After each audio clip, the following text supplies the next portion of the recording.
반갑습니다. 반갑습니다. 네. 예쁘게 보이려고 어저께 이발도 하고 왔는데 별로 티가 안 나더라고요. 우리 하나님 말씀 함께 읽었는데 제가 설교를 개역개정 성경으로 준비를 해놔가지고 혹시 여러분들 보시는 성경이랑 약간 표현이 좀 다를 수 있습니다. 이해해 주시고, 그래도 제가 보니까 뭐 아예 이해 못할 정도로 차이가 나진 않으니까요. 일단 제가 준비해온 설교문대로 설교해 드리도록 할게요. 시편 말씀, 오늘 1편인데요. 시편은 하나님께서 자기 백성들에게 친히 주신 노래입니다. 그래서 시편에서 우리가 하나님의 계시에 어떻게 응답해야 하는지, 또한 우리가 하나님께 어떻게 기도해야 하고 어떻게 하나님을 찬양해야 하는지를 가르쳐 주시는 하나님의 계시의 말씀입니다. 그래서 만약에 우리가 찬양을 해야 한다라고 할 때 사람들이 지은 것들도 좋은 것들이 있겠지만 하나님께서 우리에게 나는 이런 찬양을 듣고 싶어라고 하시면서 주신 이 시편을 노래하는 것이 우리에게 가장 적합한 찬양일 겁니다. 이 하나님의 말씀, 우리는 시편으로 하나님 찬양하고 하나님의 계시에 반응하는 것으로 이 시편을 즐겨 사용해야 합니다. 그리고 시편을 통해서 기도를 배우고 실천에 또 옮겨야 하기도 합니다. 오늘 이 살피게 될 시편 1편 그리고 이어서 나오는 2편은 시편 전체의 서론이라고 우리가 생각할 수 있습니다. 제 개인적인 생각으로는 성경 전체의 핵심을 시편 1편과 2편이 함께 노래하고 있다고 봅니다. 오늘 살필 시편 1편은 의인과 악인에 관한 이야기를 담고 있습니다. 하나님께서 알려주시는 의인과 악인, 그리고 복 있는 사람이 무엇인지 이 말씀을 하나씩 살펴보면서 알아가도록 하겠습니다. 1절에서 우리는 시편의 처음 시작이 예수님께서 산상수훈에서 입을 열어서 가르치셨던 처음 말과 똑같다라는 것을 알 수 있습니다. 예수님께서 팔복을 말씀하셨는데요. 심령이 가난한 자, 애통하는 자, 온유하는 자, 의에 줄이고 목마른 자, 긍휼히 여기는 자, 마음이 청결한 자, 화평케 하는 자, 의를 위해 박해받는 자, 이런 사람들에게 뭐가 있다라고 말씀하셨죠? 복이 있다. 네, 여러분, 팔복에서 예수님이 복이 있다라는 선언을 이렇게 하셨는데요. 원어로 보면은 복이 있다라는 말이 제일 먼저 나옵니다. 그러니까 심령이 가난한 자는 복이 있나니 라고 할 때는 복이 있다, 심령이 가난한 사람들은, 이렇게 시작이 돼요. 그런데 시편 1편도 처음 시작은 복 있는 사람, 이렇게 시작을 합니다. 그래서 마치 그 이야기를 예수님께서 이 시편 말씀을 가져다 쓰신 것처럼 그렇게 생각이 될 정도예요. 시편 1편 1절에 보시면 부정적인 말들로 복 있는 사람을 설명합니다. 그리고 2절에서는 긍정적인 말로 복 있는 사람이 무엇인지를 설명해 주는데요. 1절에서 복 있는 사람은 세 가지를 하지 않습니다. 첫째로 악인들의 꾀를 따르지 않습니다. 두 번째는 죄인의 길에 서지 않습니다. 그리고 세 번째는 오만한 자들의 자리에 앉지 않는다라고 얘기합니다. 악인은 원어적으로 그냥 불경건한 사람을 의미합니다. 그러니까 복 있는 사람은 불경건한 사람의 꾀를 따르지 않아요. 여기서 꾀는 뭐 생각도 되고요. 그리고 여기서 문맥적으로는 충고를 의미합니다. 그러니까 경건하지 않은 사람의 충고를 따르지 않는 것이 복이 있는 사람의 특징입니다. 제 주변의 목사님들 중에서 간혹 가다가 법정 스님 강연에 감동받으셔가지고 영상 보내시는 분들이 있어요. 은혜 받았다고. 은혜 받을 때가 그렇게 없어서 스님한테, 그쵸, 뭐 스님도 나름대로 좋은 얘기는 해주실 수 있어요. 그런데 여러분, 성경이 대놓고 얘기하잖아요. 불경건한 사람의 꾀를 따르지 않는다고. 법정 스님이 우리가 사람으로서 살아가는데 좋은 이야기들을 해주실 수는 있습니다. 그런데 그거는 복 있는 사람의 길은 아니에요. 우리가 만약에 복을 받고자 한다면 세상적인 사람들의 마음을 감동시키는 그 이야기에 귀를 기울일 것이 아니라 우리에게 경건을 요구하시는 그 하나님의 말씀에 귀를 기울이는 것이 훨씬 더 중요합니다. 경건하지 않은 사람은 하나님의 말씀을 반역하고 제멋대로 살아가는 사람들입니다. 이런 사람들의 꾀, 충고는 악할 수밖에 없습니다. 죄인은 두 번째로 죄인은 몰라서 또는 알면서 고의적으로 하나님께 불순종하는 사람들을 말합니다. 이들은 습관적으로 죄를 짓는 사람들인데요. 복이 있는 사람은 죄인의 길에 서지 않는다라고 합니다. 길이라는 단어, 길이라는 의미도 있지만 이거는 이 문맥에서는 삶의 방식을 의미합니다. 그러니까 죄인의 길이라고 할 때는 죄인의 삶의 방식을 의미하는 거겠죠. 즉 복이 있는 사람은 하나님께서 습관적으로 죄를 짓는 삶의 방식의 자리에 서지 않는 사람들이에요.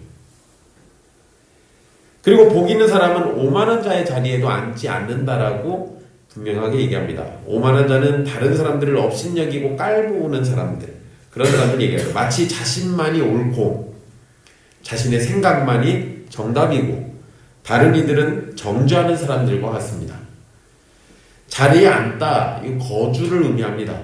그러니까 복 있는 사람은 타인을 멸시하고 경멸하는 사람의 집에서 자리를 펴고 함께 거주하지 않는 사람들을 의미합니다. 오히려 그런 사람들을 멀리하죠. 1절에서 악인, 죄인, 오만한 자는 불신자 또는 거짓된 신자의 모습입니다. 이스라엘 사람들이라고 해서 다 경건하고 다 참 신자들이었을까요? 아니요, 그러지 않아요. 여러분, 여리고성이 무너지던 역사적인 순간이 있었어요. 이스라엘의 역사 속에서. 그때 하나님이 임재하셔서 여리고성이 무너집니다. 이스라엘 백성들이 뭐 했어요? 어떻게 성 무너뜨리려고 대포라도 쐈습니까? 아니요, 그들이 한 거라고는 주님의 말씀을 따라서 성을 돈 거밖에 없어요. 돌고 마지막 날 나팔 불고 소리 지르라고 해서 나팔 불고 소리 지른 게 다였습니다. 그랬더니 여리고성이 무너졌죠. 얼마나 놀라운 일입니까? 그런데 그러고 난 다음에 곧장 그 다음에 무슨 사건이 벌어지냐면 아간이라는 사람이 등장합니다. 그러면서 하나님을 속이는 일이 벌어져서 결국에는 또 아이성에서 전쟁에 치게 되죠. 하나님이 강력한 은혜를 베푸는 그 순간에도 누군가는 범죄합니다. 그러니까 이스라엘 사람이라고 해서 모두가 다 경건한 사람이라고 볼 수는 없는 겁니다. 이걸 오늘날 우리에게 적용하면 교회 안에 있다고 해서 다 구원받을 사람은 아니라는 거예요. 좀 슬픈 얘기죠. 여러분, 이스라엘 백성들 가운데는 불신자들도 있었습니다. 물론 겉으로는 하나님을 섬긴다라고 고백하는 사람들입니다. 그러니까 겉으로 볼 때는 이 사람들 다 경건한 사람들이에요. 그렇지만 그들 안에는 악인도 있고 죄인도 있고 오만한 자들도 섞여 있는 겁니다. 신자라고 하는 사람들 중에서는 거짓된 신자들은 얼마든지 이런 모습을 보일 수 있다는 겁니다. 그런데 2절에서는 바로 그 참 신자와 거짓된 신자를 구별할 수 있는 확실한 방법을 우리에게 알려줍니다. 오로지 주님의 율법을 즐거워하며 밤낮으로 율법을 묵상하는 사람. 복 있는 사람들이 악인과 죄인과 오만한 자와 구별될 수 있었던 중요한 특징은 여호와의 율법을 즐거워하는 거예요. 여호와의 율법을 밤낮으로 묵상하기 때문에 여호와의 율법을 즐거워하게 됩니다. 악인의 꾀가 필요 없는 것은 주님의 지혜가 담겨있는 율법이 있기 때문이고, 죄인의 삶의 방식을 살펴보지 않는 것은 율법을 통해서 죄인의 삶의 끝이 무엇인지 알기 때문입니다. 오만한 자의 자리에 앉지 않는 것은 여호와의 율법을 통해서 오만함이 아니라 겸손함을 배우기 때문입니다. 우리는 여호와의 율법을 즐거워해야 합니다. 데살로니가전서 5장 16절에 여러분들 잘 아시는 말씀이에요. 항상 기뻐하라. 네, 여러분, 이 말씀을 모든 삶 속에서 불평불만 갖지 말고 기뻐하면서 살라는 말씀을 들으셨습니까? 실제적으로 그게 됩니까? 그게 실제적으로 되려면 정신병자들이에요. 그렇게 안 돼요, 여러분. 내 흉내는 낼 수 있어요. 그냥 모든 부분에서 기뻐하려고 노력은 할 수 있습니다. 그런데 그게 실제로 됩니까? 제가 오늘 아내를 데리고 오지 않아가지고 마음껏 얘기할 수 있습니다. 아내가 간혹 가다가 예배 때 은혜 받으면 이제 집에 가가지고 그래 나 하나님 말씀대로 살아야지. 제가 아들이 둘이에요. 그리고 아들 하나가 얼마 전에 태어났어요. 아들만 셋입니다. 분명히 경건하게 살려고 했는데 집에 가면 아들 둘 때문에 일단 폭발합니다.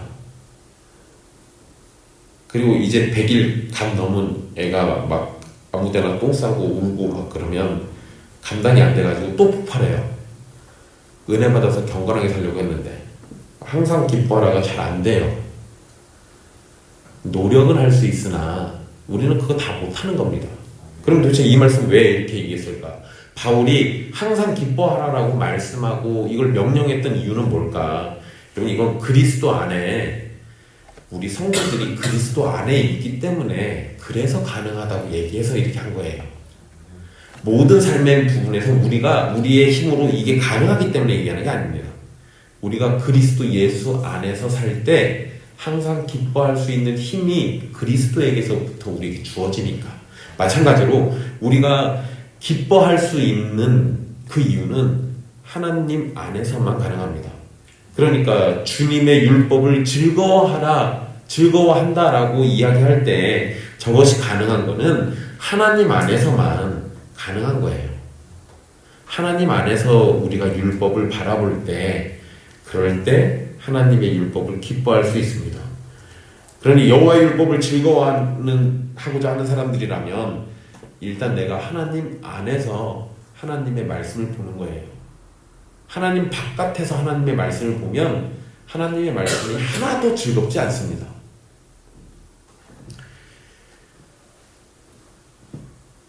하나님의 말씀을 통해서 우리는 하나님을 알게 되고 그분의 하신 일을 알게 되고 그분의 사랑과 은혜를 알게 됩니다. 그래서 우리는 하나님을 기뻐하게 되는 겁니다.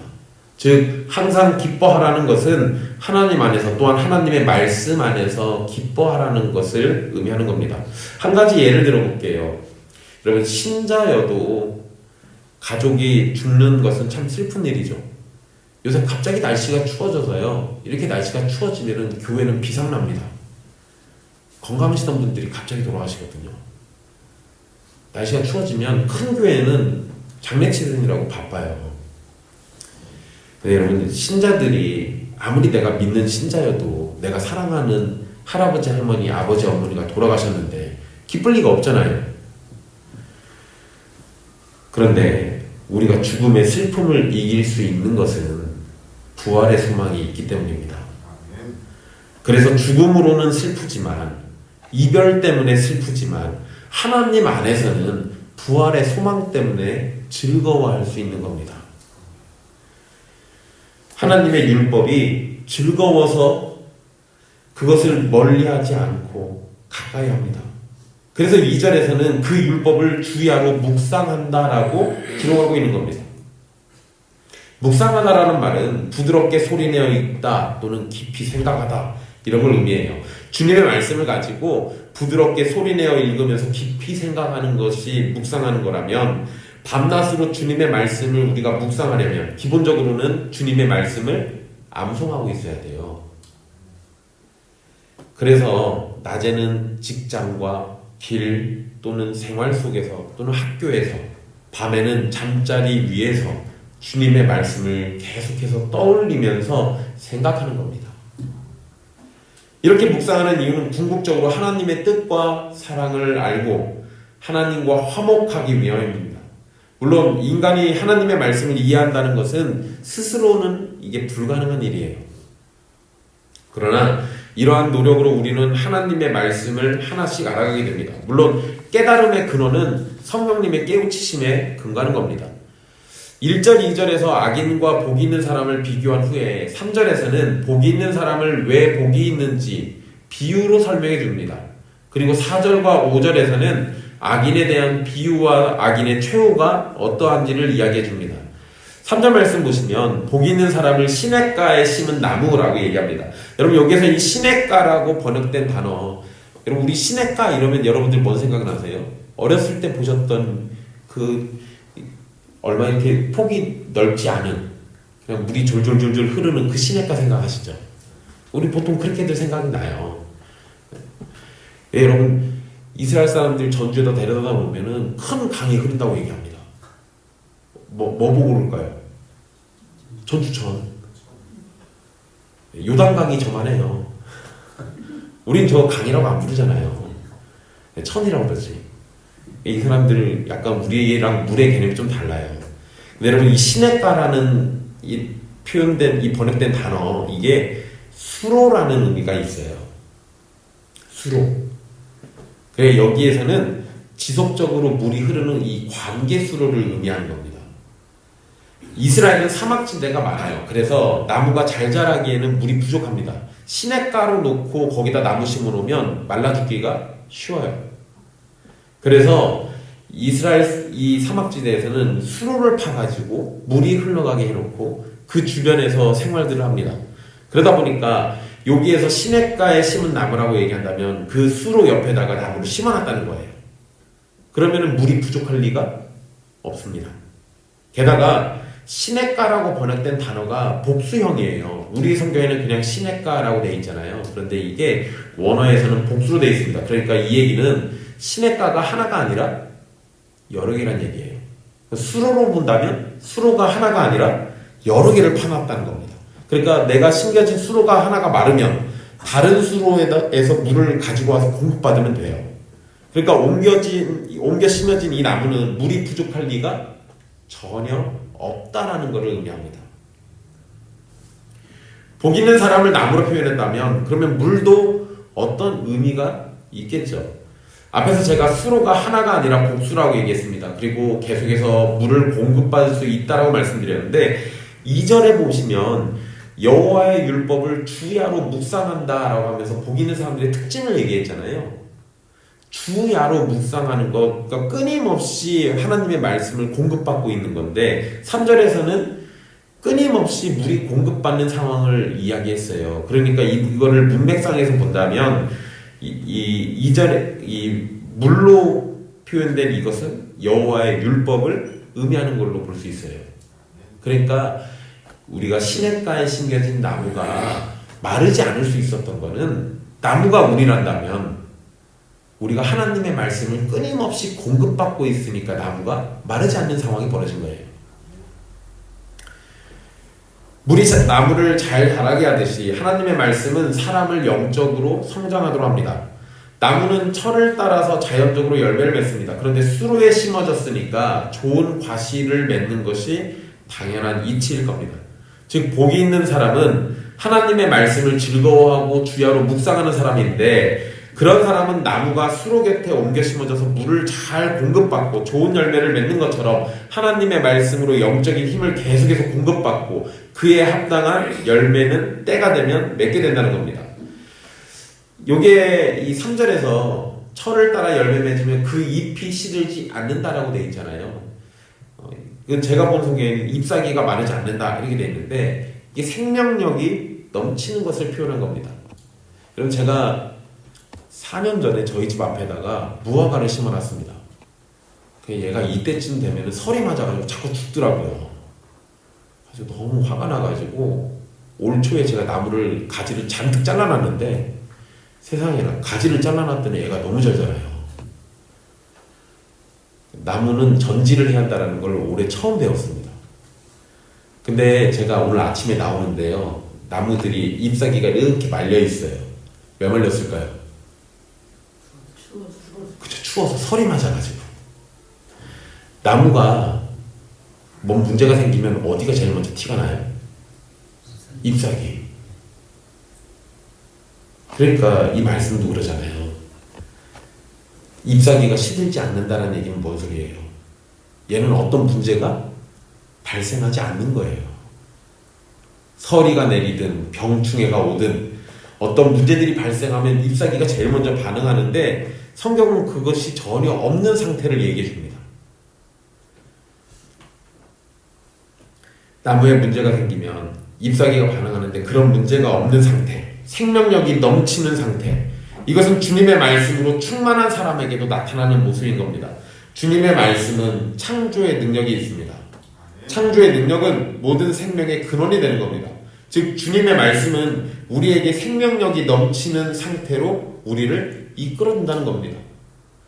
그래서 우리가 잎사귀가 마르지 않는 것처럼 그렇게 건강한 상태를 유지할 수 있다는 거예요. 이렇게 복이 있는 사람은 결국 하는 모든 일이 다 형통하게 된다는 것이 성경의 가르침입니다. 근데 여러분 이 형통 하는 사업마다 다 잘 되고 만나는 사람마다 다 좋은 사람이고 그러면 참 좋겠는데 그거는 확실히 아닌 것 같아요. 여러분 여기에서 이 형통은 세상적인 성공을 의미하는 건 아닙니다. 하나님과의 관계 안에서 깊은 평안과 만족을 누리는 것을 의미합니다. 3절 마지막의 형통은 하나님과의 관계 속에서 이해하시라는 거예요. 하나님의 참된 백성은 외적인 번영이 아닌 영적인 번영을 원하게 됩니다. 바로 영적 번영이라는 의미에서 모든 일이 형통한다라고 이해하시면 된다는 겁니다. 복 있는 사람은 형통할 것이다 라는 선언으로 끝나는 3절과 달리 4절은 시작부터가 강하게 부정적으로 시작합니다. 그러나 악인은 그렇지 않다. 뭐를 그렇지 않다라고 본 거예요? 하는 일마다 잘 될 거다라는 거에 대한 부정이에요. 의인은 형통하게 된다면 악인은 그렇지 않다는 거예요. 복이 있는 사람을 시냇가에 심은 나무라고 표현한 것과 달리 악인들은 바람에 나는 겨, 여러분 속에는 바람에 흩날리는 쭉정이와 같다라고 표현하고 있습니다. 곡식을 수확하고 타작하고 난 다음에 공중에 이렇게 던져서 무거운 알곡은 땅에 떨어지고 껍데기는 바람에 이렇게 날리게 하잖아요. 그것을 지금 여기다 표현해요. 여러분 그 바람에 날린 쭉정이는 어떻게 합니까? 뭐 하다가 귀 아랫목에다 잘 모셔놔요? 그럼 어떻게 해요? 그럼 버리죠. 그거 어디다 써요?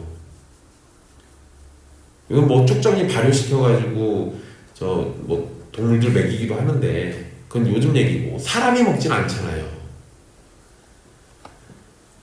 여기서 이 성경에서 지금 그 쭉정이는 쓸모없어서 버리는 걸 의미합니다. 악인이 그렇게 된다라고 얘기해요.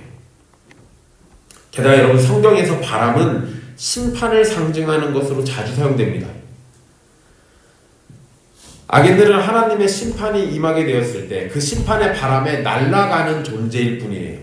4절의 비유를 풀어서 설명하듯이 5절에서는 악인이 심판을 견디지 못한다라고 얘기합니다. 그리고 의인들은 이 의인들의 모임에 들지 못한다라고 기록해요. 주의 심판이 임하게 되면 악인과 의인들은 구별되게 됩니다. 그리고 그 둘은 서로 섞이지 못하고 결국에는 분리가 될 겁니다. 그래서 의인은 영원한 복으로 악인은 영원한 심판으로 가게 됩니다. 5절은 악인의 최후 상태를 확실하게 언급하는 말씀입니다. 그리고 이제 6절 말씀에 가면 의인의 길과 악인의 길을 비교하면서 1편을 마칩니다. 의인의 길은 하나님께서 인정하시지만 악인의 길은 망한다라고 얘기합니다. 우리 성경에서 인정한다라고 이 번역된 표현이요. 이게 원어적으로는 안다라는 뜻이에요. 알다.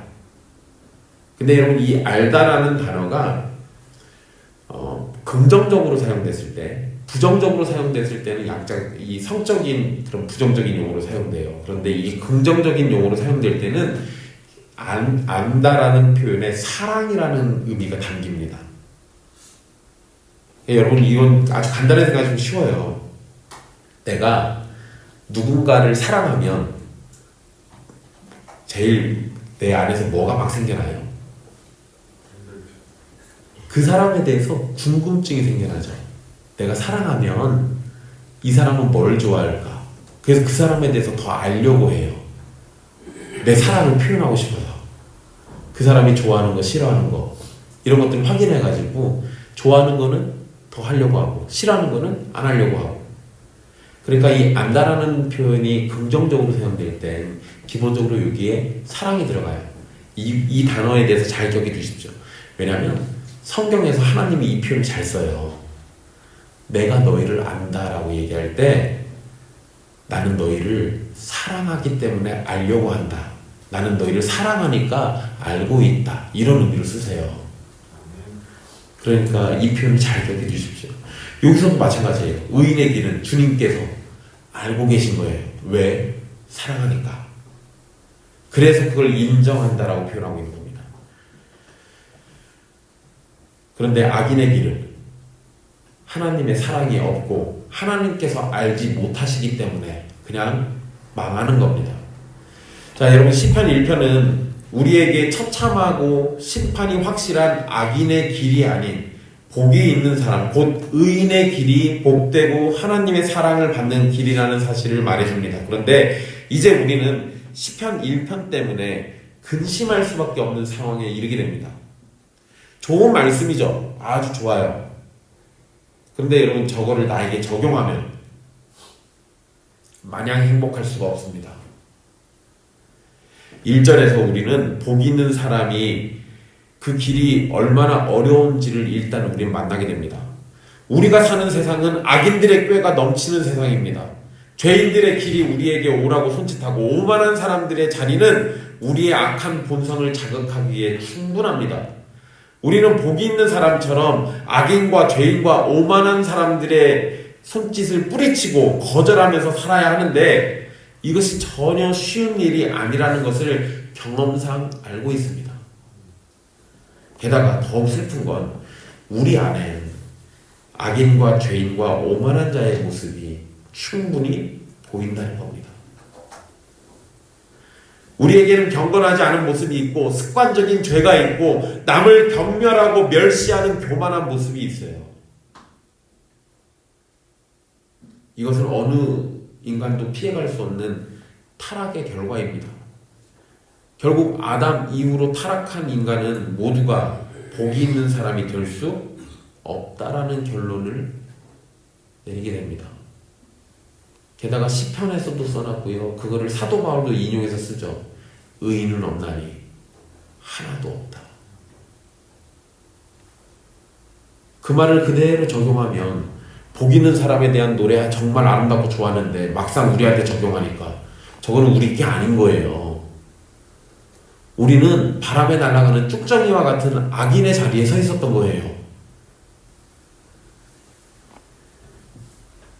우리가 이런 모습이 나타나는 것은 여호와의 율법을 즐거워하지도 않고 주야로 주님의 말씀을 묵상하지도 않기 때문입니다. 우리는 시냇가에 심은 나무가 아니라 바람에 날리는 쭉정이와 같은 사람입니다. 결국 이 시편을 통해서 사람은 하나님의 심판을 누구나 다 피할 길이 없다라는 절망적인 상황에 직면하게 됩니다. 그러면 도대체 복 있는 사람은 누가 될 수 있을까? 성경은 이에 관해서 딱 한 사람만이 복이 있는 사람이라는 걸 우리에게 알려줍니다. 예수님. 시편 1편은 우리 이야기가 아니에요. 예수님 이야기지. 예수님만이 악인의 꾀를 따르지 않으셨어요. 죄인들의 길에 서지도 않았습니다. 오만한 자의 자리에 앉지도 않으셨어요. 예수님은 주의 율법을 즐거워하고 늘 묵상하셨고 하나님의 말씀을 따라 사셨습니다. 심지어 그 말씀을 따라 사는데 무엇하기까지 사셨습니까? 죽기까지. 하나님의 말씀에 순종하기를 죽기까지 하셨어요. 예수님은 진정 시냇가에 심은 나무처럼 풍성한 과실을 맺으셨습니다. 그가 다니는 곳마다 기적의 역사들이 일어났고 죽어가는 사람들이 살아났고 생명을 얻는 일이 벌어졌잖아요. 과실을 분명히 많이 맺으셨어요. 하나님 앞에서 온전한 의의 열매를 맺으셨고 완벽한 순종의 열매를 맺으셨습니다. 예수님은 모든 일에 있어서 형통함을 얻으신 분이 분명합니다. 그런데 악인들은 심판을 견디지 못한다고 했잖아요. 그런데 여러분, 예수님은 하나님의 공의로운 심판을 견디셨어요. 물론 그냥 그 심판 극복하시려고 견디신 게 아니에요. 그 심판을 오롯이 다 받고 부활하신 이유는 하나님의 영광과 택한 백성의 구원 때문에 그러셨습니다. 그런데 어쨌든 심판을 다 받으신 거잖아요. 하나님의 공의로운 심판을 이겨낼 수 있는 분, 예수 그리스도 외에는 없습니다. 그러니 복이 있는 사람은 오직 예수님밖에 없다는 얘기예요. 세상에 어떠한 사람도 스스로 복이 있는 사람이 될 수 없습니다. 그런데 여러분, 정말 감사하게도 성경은 또 하나의 길을 우리에게 알려줍니다. 성경은 죄인들이 예수 그리스도를 믿으면 예수님 안에서 하늘의 은혜를 받고 복이 있는 사람이신 예수 그리스도와 우리가 연합을 한다면 우리에게도 예수님이 받으시는 바로 그 복을 동일하게 받는 것을 알려줍니다. 그러니까 시편 1편은 예수님에 관한 이야기인데 예수님 안에서 살아가는 사람들의 이야기이기도 하다라는 겁니다. 요한복음 15장 5절에 이렇게 말씀합니다. 나는 포도나무여 너희는 가지라. 그가 내 안에 내가 그 안에 거하면 사람이 열매를 많이 맺나니 나를 떠나서는 너희가 아무것도 할 수 없습니다. 우리는 예수 그리스도를 떠나서는 아무것도 할 수가 없는 사람입니다. 그저 예수 그리스도 안에 있을 때만 복이 있는 사람이 될 수 있는 거예요. 물론 여러분, 세상적으로는 예수님과 상관없이 살아도 잘 먹고 잘 살 수 있습니다. 근데 여러분, 이 땅에서 80년 100년 잘 먹고 잘 살고 그리고 영원토록 지옥에 가서 고통받는 게 계산상으로 맞는 겁니까? 그러지 않잖아요. 계산을 잘 해보셔야 돼요. 계산에 능통한 사람들 되십시오. 뭐가 내 영혼을 위해서 더 좋은 일인지, 어떤 것이 나에게 더 가치가 있는지, 이런 것들 생각해 보시라는 겁니다. 에베소서 1장 3절에서도 이렇게 말씀합니다. 찬송하리로다 하나님 곧 우리 주 예수 그리스도의 아버지께서 그리스도 안에서 하늘에 속한 모든 신령한 복을 우리에게 주시되, 그리스도 안에서 하늘에 속한 모든 신령한 복을 우리에게 주신다라고 약속하셨습니다. 즉 그리스도 안에 있는 사람은 복이 있는 사람입니다. 우리의 상태를 잘 생각해 보세요. 우리는 구원을 받기 전에는 악인이었고 죄인이었고 오만한 사람들이었습니다. 하나님의 율법을 기뻐하지도 않았고 주야로 하나님의 말씀을 무시하며 살았습니다. 우리에게는 임박한 심판만 남아있었고 우리의 미래는 바람에 날리는 뚝정이와 같을 뿐이었습니다. 그런데 우리에게 만복의 근원이신 예수 그리스도께서 찾아오셨어요.